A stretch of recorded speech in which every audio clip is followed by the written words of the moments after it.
what happens when a mother-in-law obsessed with status tries to destroy the poor woman marrying her son. She hurls insults, she plots, she condescends. She plans to humiliate the bride, a quiet librarian in front of everyone. But she's made a fatal mistake. She thinks the bride is marrying for money, not realizing that Elara Vance isn't just marrying into wealth. She's about to inherit an empire that could buy and sell this entire family 1,000 times over. The only question is, when will the mask finally drop? Elara Hayes loved the smell of old books. It was the smell of history, of quiet, of a life lived without pretense. As a senior research librarian at the New York Public Library's Tour, main branch, her world was one of dusty manuscripts and the hushed whispers of academics. Her life was small, contained, and happy. Her favorite worn cardigan, a soft grey cashmere, had a small, skillfully mended hole at the elbow. Her tiny fourth-floor walk-up apartment was filled with more books than furniture. And then there was Liam. Liam Davenport was different. He was a junior analyst at a mid-level investment firm, Davenport and Associates. He was kind. His eyes crinkled when he smiled, and he seemed utterly oblivious to the fact that her shoes were from a thrift store. He loved her for her mind, her quiet strength, and the way she'd meticulously planned their cheap, perfect dates, like a picnic in Central Park with sandwiches she'd made herself. The first time she met his mother, Margaret, the illusion of their simple shared world shattered. Margaret Davenport held court in a sprawling, over-decorated Tudor revival in Scarsdale that screamed new money trying to look old. Every surface was polished to a blinding sheen, and the air was thick with the scent of an aggressive floral potpourri. "So," Margaret had said, her eyes sharp as surgical steel, performing a rapid, humiliating appraisal of Elara. The scan moved from her simple bun to her minimal drugstore makeup, down her J. Crew on-sale dress, and landing with disdain on her comfortable, practical flats. "You're the librarian." "It's lovely to meet you, Mrs. Davenport," Elara said, offering a hand. Margaret looked at the hand for a beat too long before taking it, her grip limp and cold. "Liam has told me so much about you." The pause was an insult in itself. "I must say I'm surprised."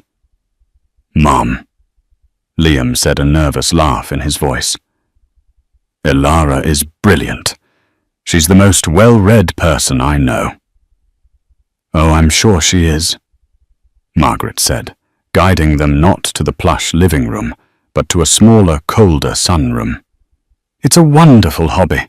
Reading. So quaint." She turned to Elara. "Tell me, dear, where is your family from?" This was the question Elara dreaded. I don't really have any family," she said, her voice quiet but steady.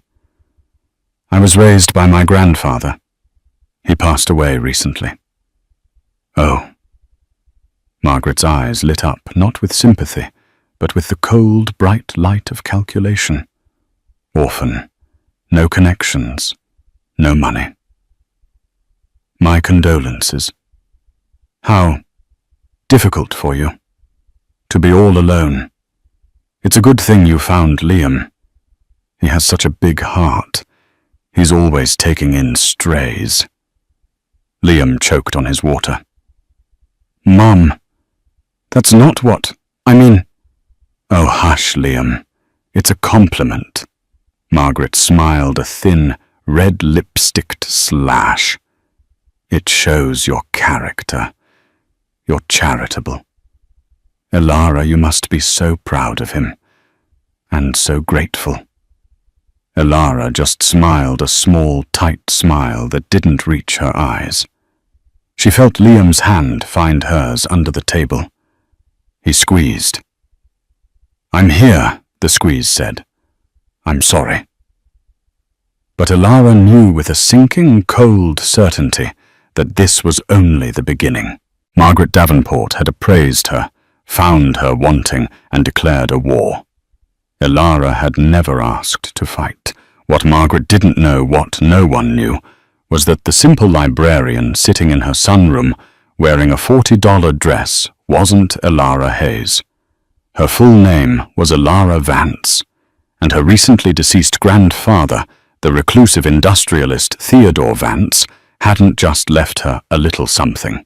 He had left her everything, the entire 10-figure global empire.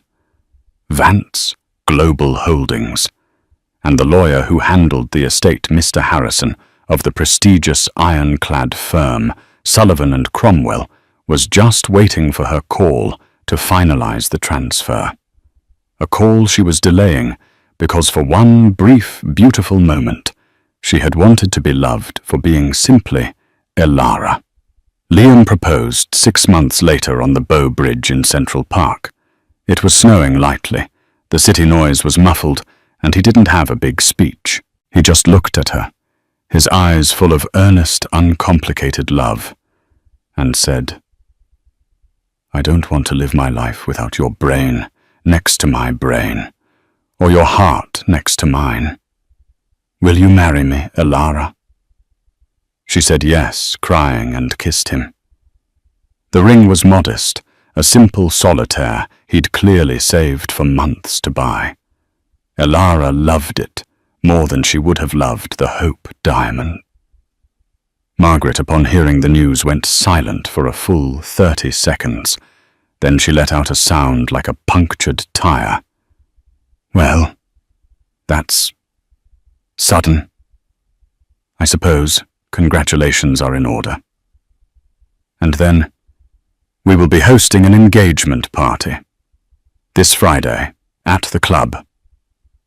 The club was the Oakview Country Club, a place Margaret and her husband Arthur Davenport could just afford the membership for. It was their primary stage for projecting a wealth they didn't quite possess. Arthur's firm, Davenport and Associates, was propped up by a few key clients, and as Elara would later discover, a worrying amount of debt. Elara arrived at the party with Liam wearing the nicest dress she owned, a simple, elegant navy blue sheath. She'd had her hair done a simple chignon. She immediately felt like a sparrow in a flock of peacocks. The women, Margaret's friends, were a terrifying brigade of taut skin, aggressive jewelry, and judgmental stares. Their names were Brenda and Cynthia, and they descended on Elara like vultures. "So this is the girl," Brenda trilled, her bracelets clacking. "Liam, you didn't tell us she was so natural."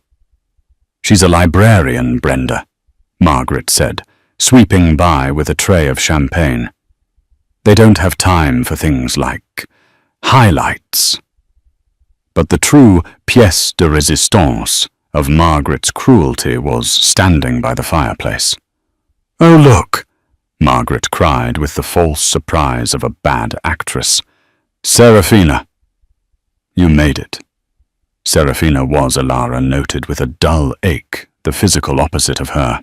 Tall, blonde, sculpted and draped in a red dress that probably cost more than Elara's rent for the year. She was, as Margaret had mentioned, no fewer than 5 times from the Sinclair family, whose name was plastered on the side of a hospital wing. "Liam, darling," Serafina purred, ignoring Elara completely as she air-kissed Liam. "I was so surprised to hear your news. It all happened so fast. Why, the last time we talked, you swore you were a confirmed bachelor." "Hi, Serafina," Liam said, his back stiffening as he pulled Elara closer. "I'm glad you could make it. This is my fiancée, Elara Hayes." Serafina's eyes, a cold, pale blue, finally landed on Elara. She gave her the same head-to-toe scan Margaret had. "Ah, Yes, the librarian. How charming. Liam, you always did have a soft spot for a project. The night went downhill from there. Margaret orchestrated the entire evening to highlight Alara's otherness. She asked Alara about her non-existent family, her tiny apartment, her little job. With every question, she painted Alara as a desperate, penniless waif who had cleverly trapped her son. The climax of the evening came with the toast. Margaret stood, glass raised, a shark's smile on her face. "To my son Liam," she began, her voice dripping with false emotion. "He has always been such a generous boy, generous with his time, his money, and his heart." She paused, her gaze landing on Alara. "And now he's being so generous in welcoming Alara into our family. We all know that a good marriage is built on strong foundations, and while Alara, well, laughter, while she may not be bringing traditional assets to this union, we are happy to provide her with a foundation she has never known. We are just thrilled that Liam is rescuing her from a life of, well, you know, to Liam and his new bride." The silence that followed was suffocating. A few of Margaret's friends tittered. Liam looked horrified. "Mum, Alara just stood there, her face pale, her hands shaking.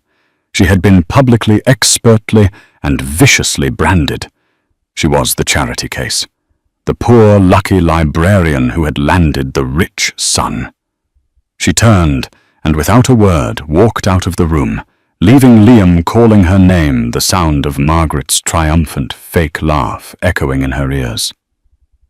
Alara didn't go home. She walked. She walked for blocks in the cold Scarsdale night, the thin soles of her shoes clicking on the pavement. The humiliation burned hot in her chest, a physical, sickening weight. It wasn't the words themselves. It was the truth that Margaret had so skillfully twisted. Alara was poor. She did live in a tiny apartment. She was, by all appearances, a stray. She finally sat on a cold park bench. She took out her phone. She didn't call Liam. She called the only other number she had favorited. "Mr. Harrison, I'm sorry to call so late." "Ms. Vance." The voice on the other end was immediate, warm, and sharp as a tack. Mr. Harrison, a senior partner at Sullivan and Cromwell, never seemed to sleep. "It is never too late. Are you all right? You sound distressed." I just..." A sob escaped her, and she muffled it. "My grandfather. Did he know people were like this?" There was a long pause. "Miss Vance, Alara, your grandfather, Theodore, was one of the shrewdest men I ever knew. He built an empire in a world of sharks. He knew exactly what people were like, and he knew exactly who you were. That is why he protected you, and that is why he left it all to you."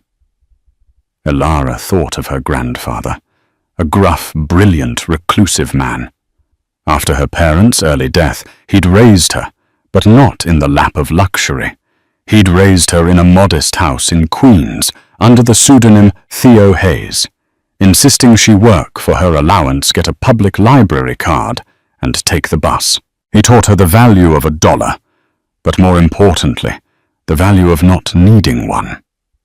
He'd only revealed the truth to her when she graduated from Columbia, a scholarship she had earned not knowing his foundation had quietly backed it. He'd shown her the Vance side of his life, the discreet but massive power, the global holdings in logistics, emerging tech, and high-stakes real estate. "Why, Grandpa?" she had asked, stunned. "Why hide this?" "Because Alara," he'd said, his hand on her shoulder. "Money is a poison. It rots the soul. People will either hate you for it or love you for it, and both are a curse. I wanted you to grow up real, to find someone who loves you, the librarian, not you, the heiress. And when you find that person, you'll know. And then you'll be ready for this. He had died 2 months ago, and the entire weight of Vance Global Holdings was now sitting in probate, waiting for her, Elara Hayes Vance, to sign the final papers and assume her role as chairwoman. "Mr. Harrison," Elara said, her voice small. "Margaret, Liam's mother. She called me a stray, a charity case. She thinks I'm marrying him for his money." Harrison let out a dry, humorless chuckle. The irony is so thick it's suffocating. The Davenports. Yes, I'm aware of them. Arthur Davenport's little firm has a, shall we say, aspirational portfolio. "What do you mean?" "I mean, Ms. Vance, that our acquisition analysis division, as a matter of due diligence for your inheritance, has looked into all of your fiancé's known associates. Davenport and Associates is leveraged to the hilt.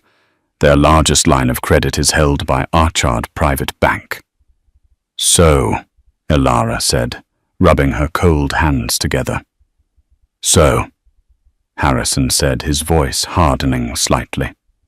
"As of 9 a.m. Monday, a subsidiary of Vance Global Holdings, you will be the new majority owner of Archard Private Bank. Miss Vance, you are not marrying into the money. You are, in fact, your future father-in-law's banker." Elara's breath hitched. She humiliated me." "Then," Mr. Harrison said, his voice flat and professional, "it is time for you to stop being a librarian. It is time for you to become the chairwoman. Your grandfather's final instructions were very clear. He called it the Clarity Protocol. He said you would know when it was time to activate it. Is it time, Ms. Vance?" Elara looked up at the dark, empty branches of the trees. She thought of Liam's kind eyes, and she thought of Margaret's triumphant, cruel laugh. "Not yet," Elara whispered. Liam, he's coming after me. He's defending me. He didn't know. He defended you. He tried. He's a good man, Mr. Harrison. He's just trapped. I need to know. I need to know he loves me. Not the librarian, not the heiress. Just me. I need to see him break free on his own. That is a very dangerous, very noble, and very Vance thing to do, Elara. Be careful. These people are not playing. Your grandfather's estate is not a game." "I know," she said, as Liam's car pulled up his headlights, washing over her on the bench. He ran out, not even closing the door. "I have to go. Thank you, Mr. Harrison." "Elara!" Liam yelled, running to her. "Oh my God, I'm so sorry. What she said, it was monstrous. I've never—" He pulled her into his arms and she buried her face in his coat. He was warm. He was real. "I don't care about the party, Liam," she whispered. "I don't care about her." "I do," he said, his voice fierce, pulling back to look at her.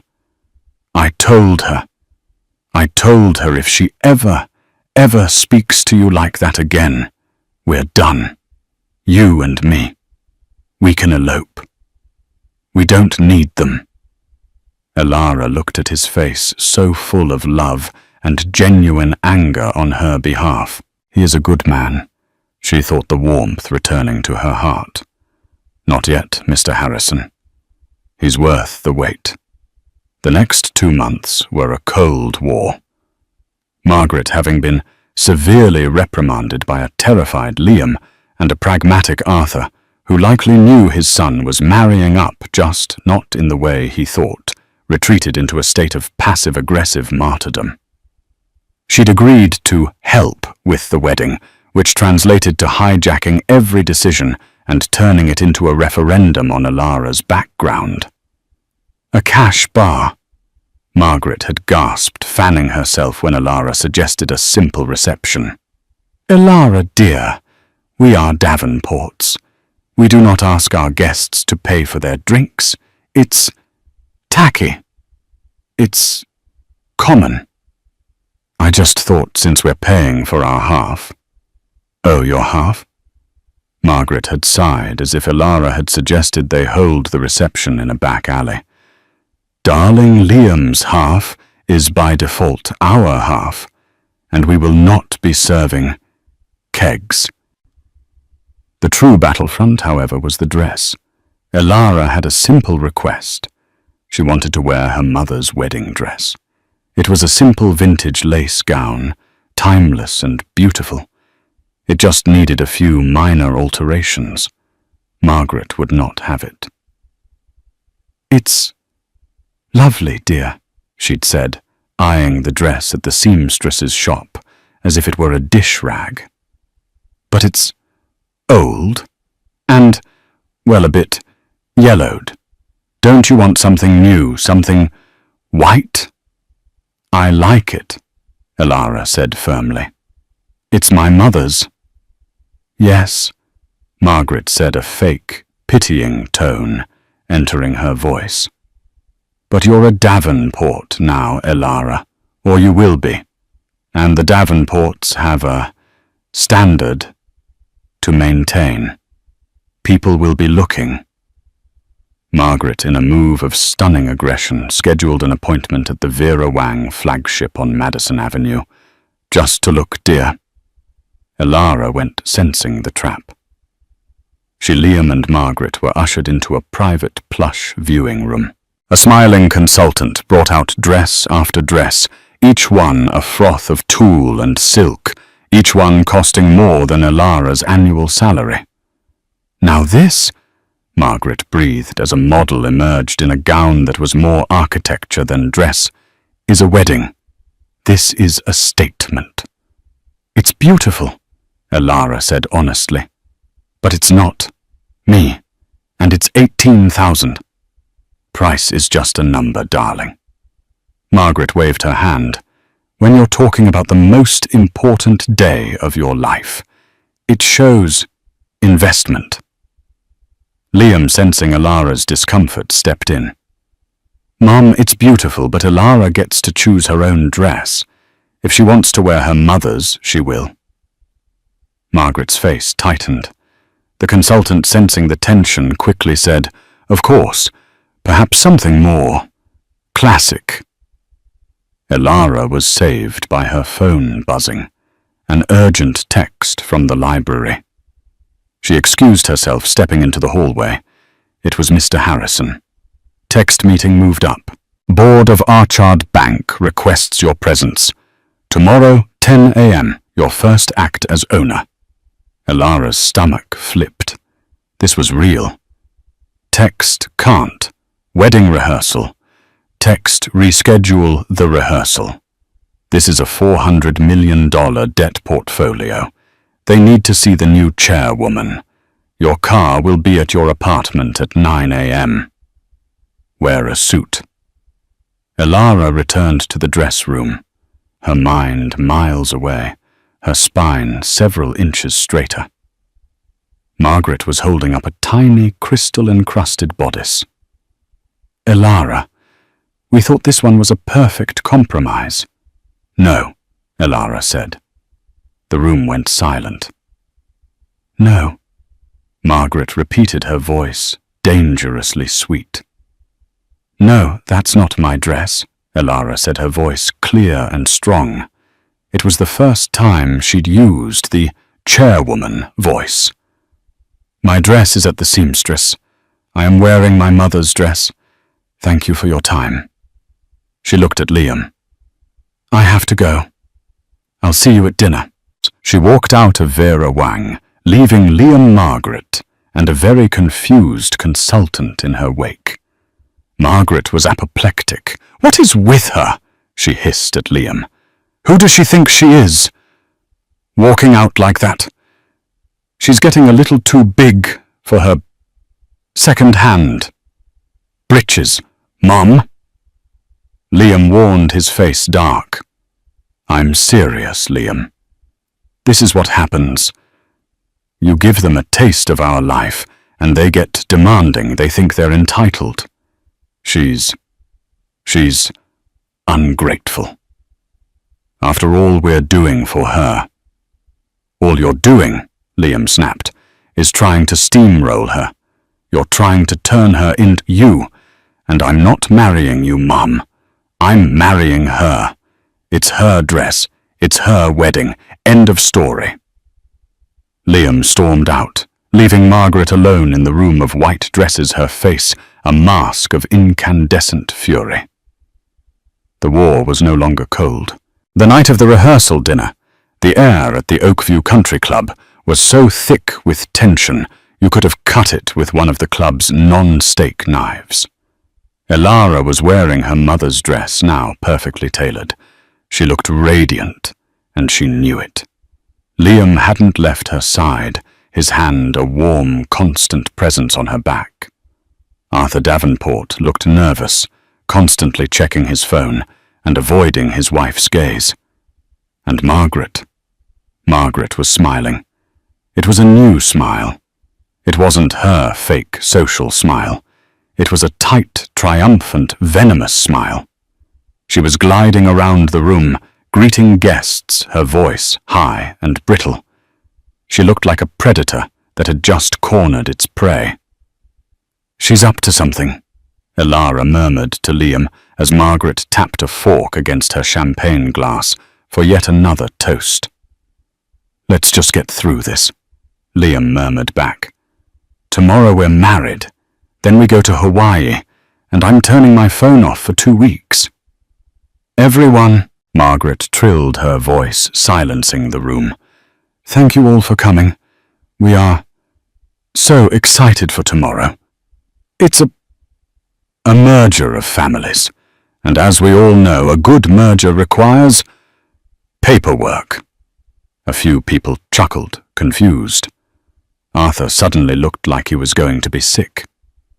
"Arthur, darling," Margaret said, snapping her fingers. Arthur, his face ashen, stood and walked to the head table. He was holding a thick, blue, leather-bound document. He placed it in front of Elara with a trembling hand. "Mum, what is this?" Liam said, his voice dropping.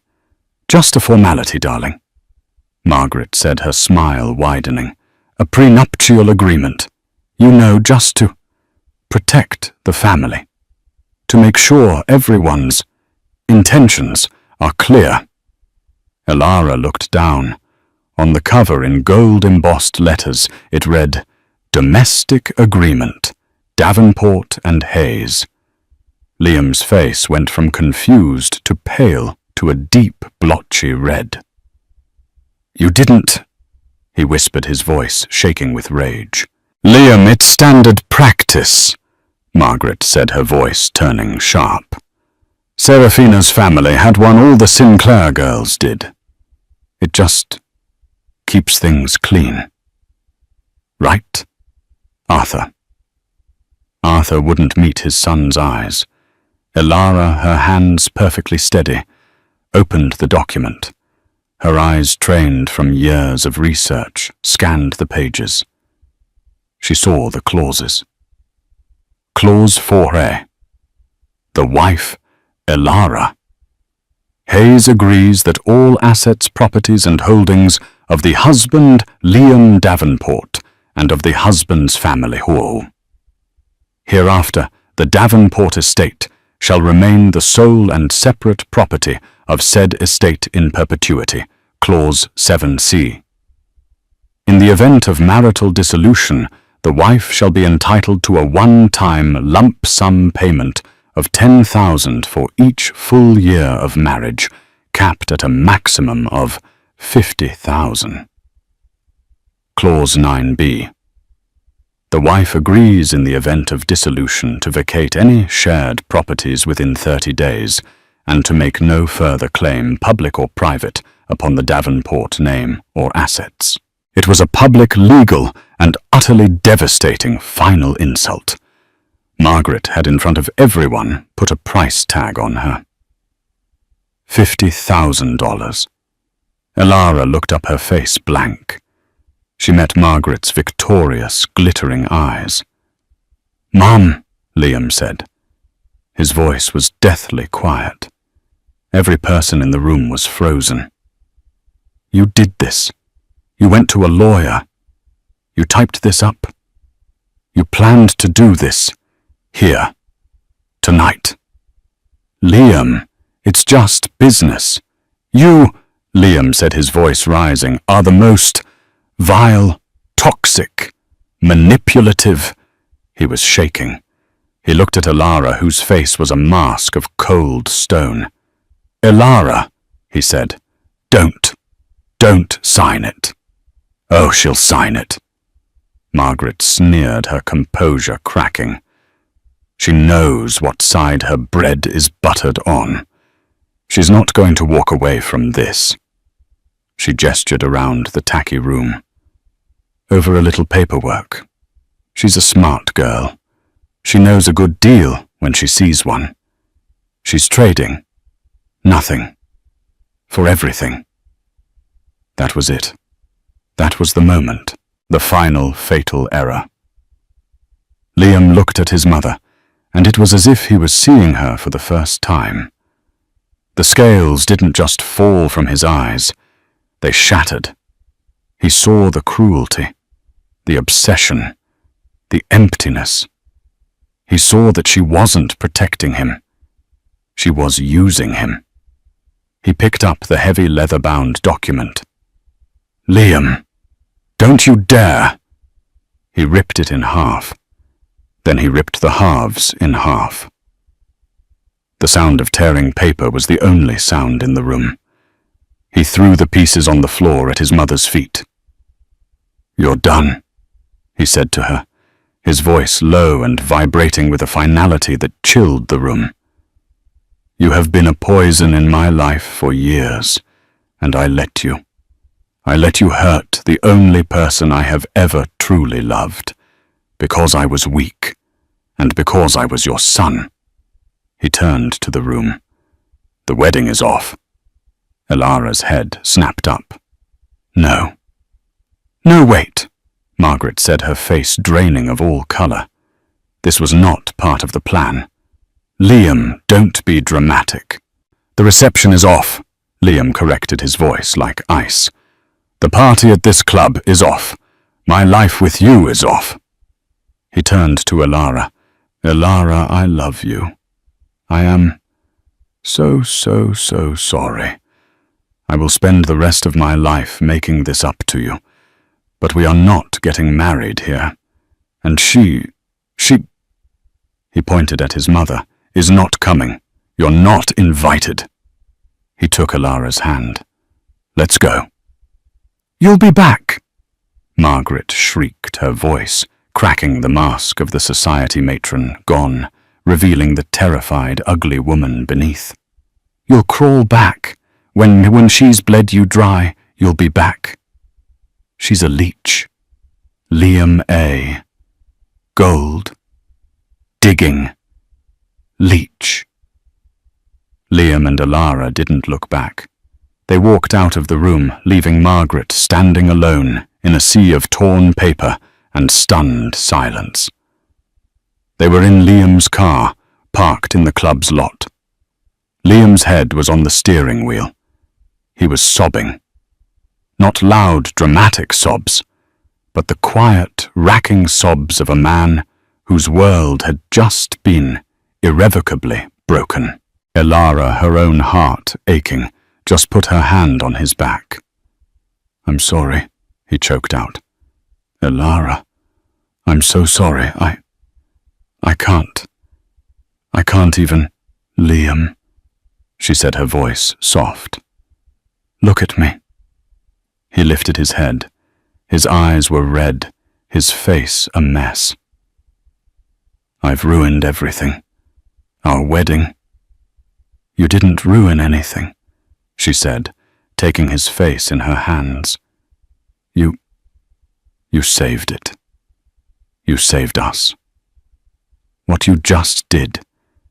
That was the bravest, most wonderful thing I have ever seen." "But the wedding, all our guests."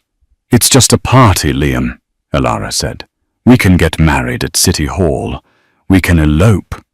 I don't care. I have you, and you just proved you have me." He looked at her, the love in his eyes, so raw and real, it made her chest ache. "I love you, Elara Hayes, more than anything. I don't care if we're poor. I don't care if we live in your tiny apartment forever. I just want you." This was it. The moment. The test her grandfather had set. The moment she knew that he loved her, the librarian.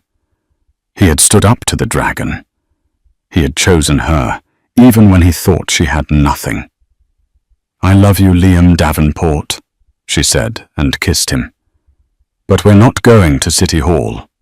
She pulled out her phone. "Who are you calling?" "A friend," she said, her thumb hovering over the contact.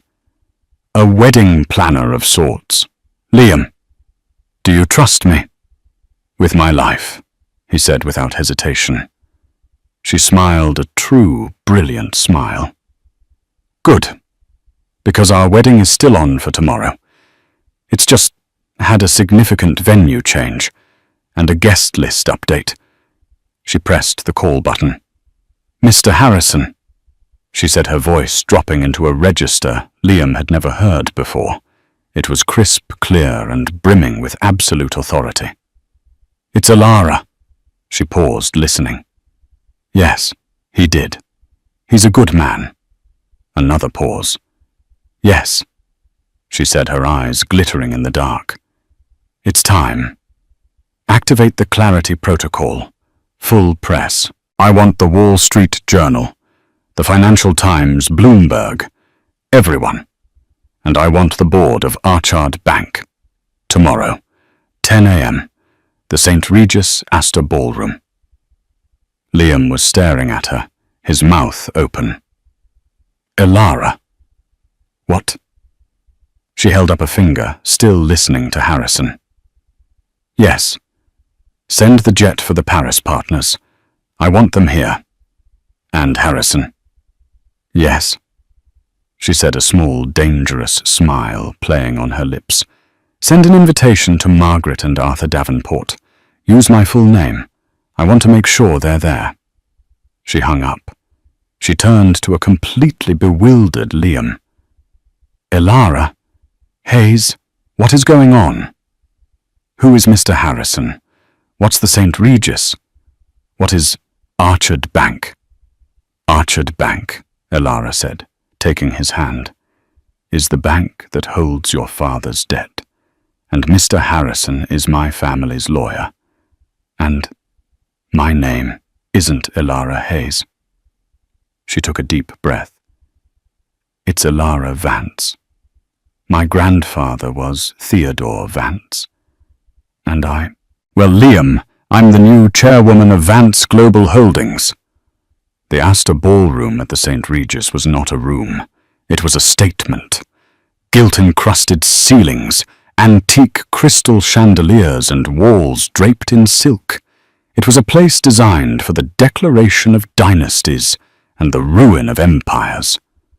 And it was into this hallowed hall that Margaret and Arthur Davenport walked, or rather were herded, at 9:45 a.m. Their morning had been a blur of pure, unadulterated panic. The 6 a.m. hand-delivered embossed invitation had been the first shock. "Elara Vance, Chairwoman, Vance Global Holdings," it read, "requests your presence." "It's a typo." Margaret had insisted, her hands shaking, her voice high and brittle. "She's a Hayes. It's a pathetic little con. She's trying to extort us. She's angry about the prenup. Arthur, however, had gone silent. He had spent the last 3 hours on his laptop, his face growing progressively paler, his breathing more shallow. He had Googled Theodore Vance. He had Googled Vance Global Holdings. He had seen the obituaries, the reclusive billionaire, the mentions of a single unknown heir. And in a final frantic search that had him clutching his chest, he had Googled the new majority stakeholder of Archard Private Bank, the very institution that held the notes on his entire life. "Arthur!" Margaret had shrieked, yanking on her garish peach-coloured mother-of-the-groom dress. "What is it? What aren't you telling me? Where is Liam? He won't answer his phone. We have to go, Margaret." Arthur had whispered, his eyes wide and vacant. We just have to go." Now standing in the back of the ballroom, they were fossils on display. They were cordoned off, not with the red velvet ropes of a VIP section, but with the cold professional barrier of 2 stone-faced security guards. This was not the Oakview Country Club. The women here didn't clack with jewelry. They glowed with the subdued, terrifying aura of old money. The men in dark, identical Brioni and Zegna suits weren't gossiping. They were monitoring. The air was electric with the low, expectant hum of real power. Journalists from the Wall Street Journal, Bloomberg and the Financial Times lined the aisles, their faces grim, their recorders already on. A dozen bankers, vice presidents from J.P. Morgan, Goldman Sachs, and their terrified rivals at Archard huddled near the front, all whispering the same 2 questions. Who is she? And what does she want? Margaret, still in denial, scanned the room with a sneer. It's all so impersonal, she hissed to Arthur. So cold. No wonder she has no friends. Margaret, be quiet, Arthur pleaded, wiping a sheen of sweat from his upper lip. Just, please, be quiet. At 10 a.m. on the dot, the side doors opened, and Mr. Harrison walked to the podium. He was not the warm, reassuring lawyer from the phone. He was an executioner in a $10,000 suit. Ladies and gentlemen, his voice boomed, sharp and definitive. Thank you for coming on such short notice. We are at a pivotal moment. The estate of Theodore Vance, founder and guiding genius of Vance Global Holdings, has, as of 8 a.m. this morning, officially cleared probate. A wave of murmurs and the rapid clicking of keyboards filled the room. As per the final incontrovertible will of Mr. Vance, his entire estate, his holdings, and his full controlling interest in Vance Global and its subsidiaries have passed to his sole heir. For the past several years, this heir has been operating under a directive of anonymity, a personal request from Mr. Vance himself to study the world from a different vantage point. Harrison allowed himself a small, dry smile. That directive has now expired.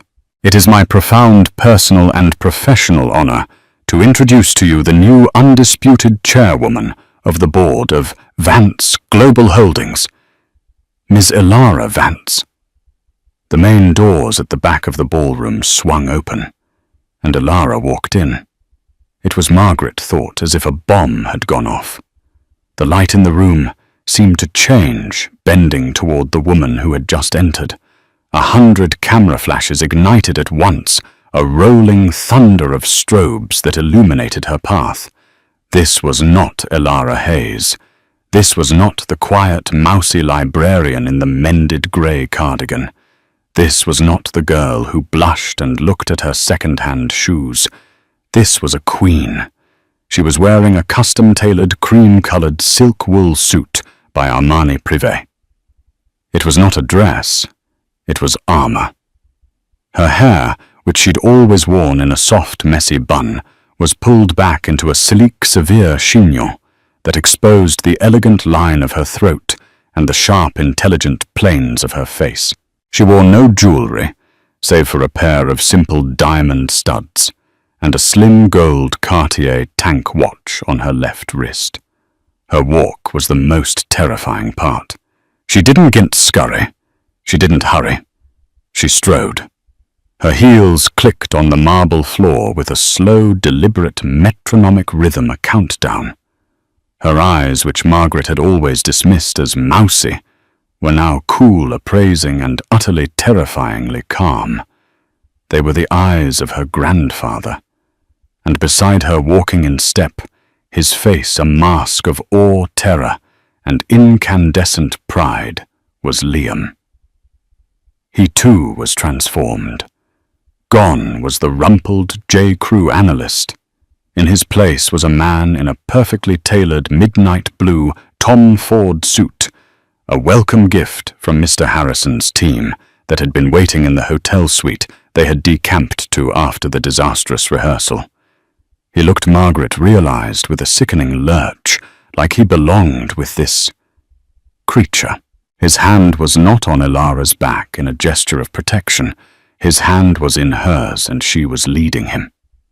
"No," Margaret whispered, her manicured nails digging into Arthur's arm. "No, it's a trick. It's a costume. It's... Arthur, what is this?" Arthur just moaned a low, defeated sound. Elara and Liam ascended the stage, not even flinching at the wall of sound from the press. "Ms. Vance! Ms. Vance! What is your first move as chairwoman? What is the new direction for Vance Global? Is the Archard acquisition hostile? What are your intentions?" Elara walked to the podium. She didn't tap the microphone. She simply stood before it. And the room fell silent. The chaos ceased. The shouting died. Every eye was on her. She took a breath. When she spoke, her voice was not the quiet librarian's murmur. It was a clear, crisp, and cultured alto, amplified by the speakers filling every corner of the vast ballroom. "Good morning," she said. "I am Elara Vance." She paused, letting the simple 5-word statement land with the force of a gavel. In the front row, the Bloomberg reporter's jaw was slack. "For the past 4 years, I have lived a life of deliberate anonymity. It was a project, if you will, designed by my grandfather, Theodore. He believed, and I have come to agree, that to truly understand the value of an empire, you must first understand the value of a life lived without one." Her eyes scanned the crowd moving past the bankers, past the press, until they found and locked with Margaret's. "He wanted me to learn the world, not from a boardroom, but from the ground. I have worked. I have paid rent on a 4th-floor walk-up. I have taken the subway. I have mended my own clothes. And I have listened. I have listened to people in all walks of life. And I have learned." Her gaze hardened just a fraction. "I have learned that so much of what the world calls business is just noise. It is ego. It is projection. It is fragile people building fragile hollow houses of cards, all to impress other fragile hollow people." Arthur Davenport audibly gasped, as if she had just struck him. "My grandfather," Elara continued, her voice gaining strength, "built an empire on bedrock, on logistics, on tangible assets, on patents, on reality. As of 8 a.m. this morning, that empire is mine. And my leadership will reflect that philosophy. We will be investing in reality, in strength, in substance, and in accountability." She turned her head slightly. "Which brings us to our first order of business." She nodded to Mr. Harrison, who stepped forward holding a single slim file. "Thank you, Ms. Vance. As the new and sole majority owners of Archard Private Bank, we have spent the pre-dawn hours conducting a full audit of the bank's more troubled commercial loan portfolios. Mr. Harrison put on a pair of silver-rimmed reading glasses, a purely theatrical gesture. It has come to our immediate attention that one firm in particular has been derelict in its fiduciary responsibilities. That firm is Davenport and Associates, Mr. Arthur Davenport, proprietor. It was as if a vacuum had sucked all the air from the room. Margaret's face, a rictus of confusion, snapped toward her husband. "Arthur, what is this lie?" Harrison, ignoring her, continued in his dry courtroom monotone. "We have here a primary line of credit leveraged at 110% of stated, and we now find overstated assets. We have two separate breached loan covenants, one on October the 1st, one on November 3rd, which Mr. Davenport neglected to report." He looked up, his eyes cold. "And we have a default on a $4.2 million interest payment due 5 p.m. yesterday. The firm is by every legal and financial definition insolvent. It is a house of cards." This time Margaret screamed. It was not a shriek. It was a raw, primal, animalistic scream of pure, undiluted rage and confusion. "No, you're lying!" she shrieked, finally breaking free of Arthur's grasp and stumbling past the now useless security rope. She staggered into the aisle, her peach dress a grotesque splash of color in the sea of dark suits. You did this."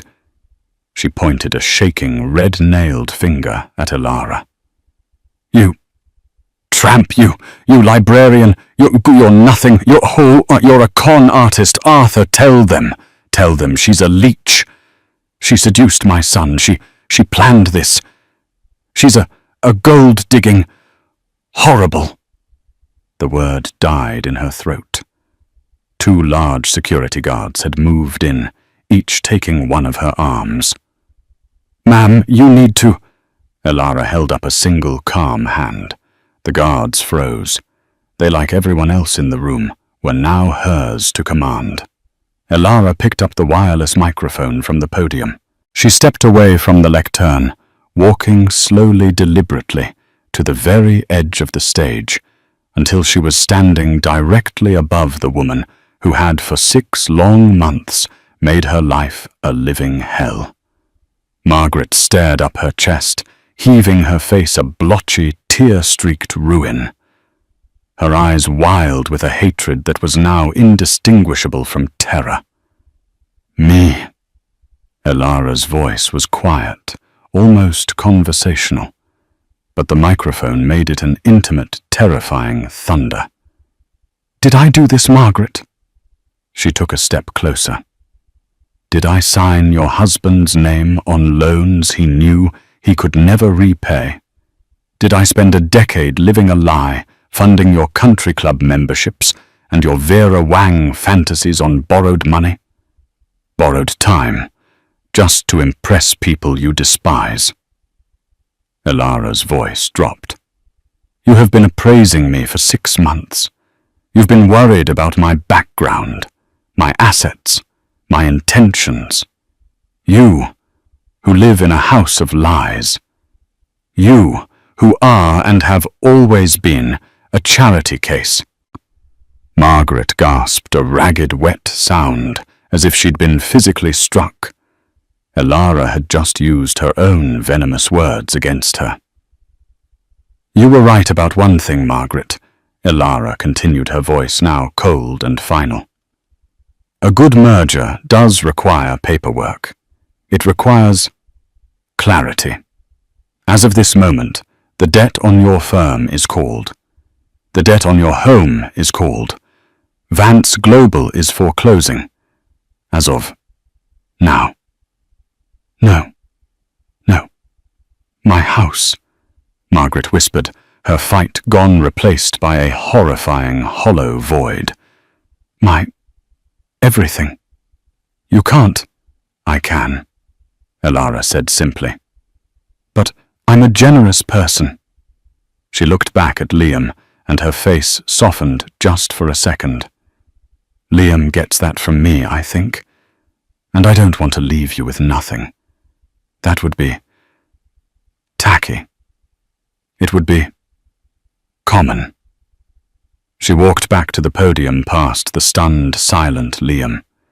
She reached into her suit jacket and pulled out a single folded piece of paper. Not a thick legal document. Just a check. She walked back to the edge of the stage. She did not hand it to Margaret. She handed it to Liam.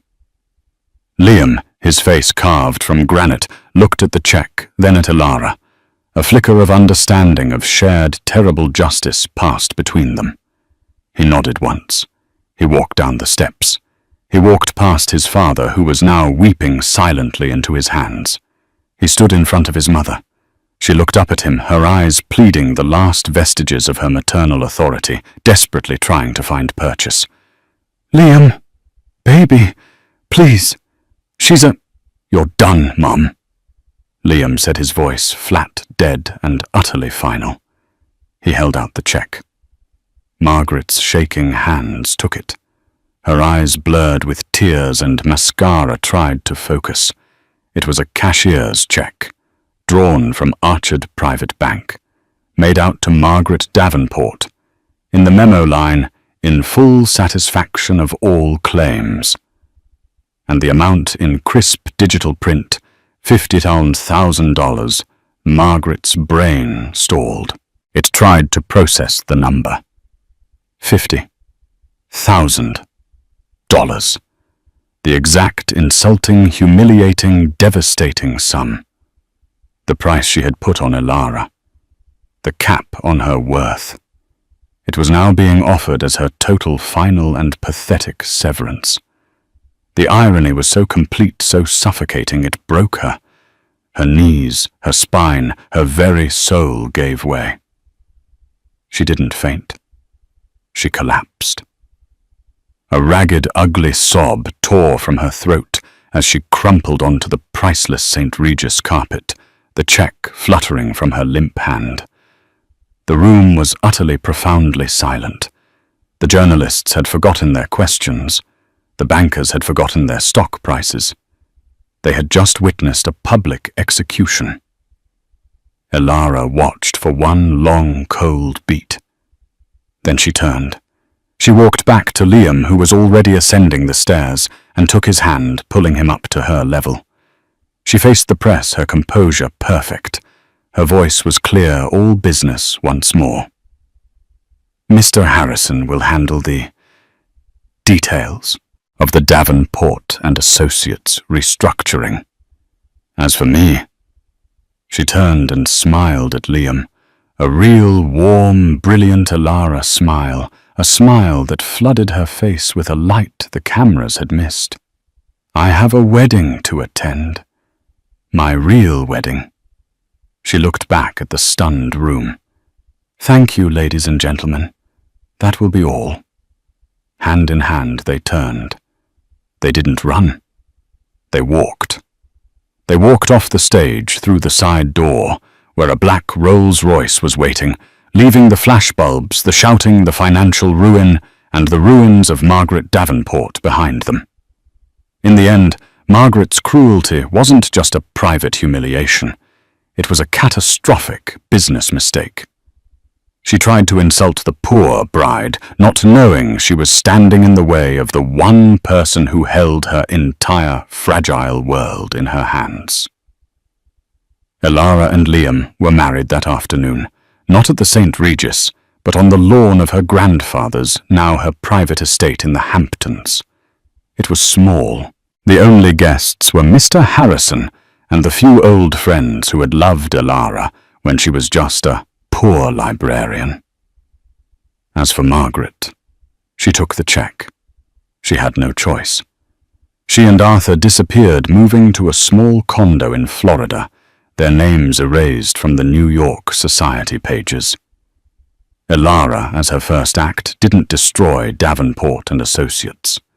She restructured it, absorbed its few good employees, and folded its assets into a new ethical division of Vance Global.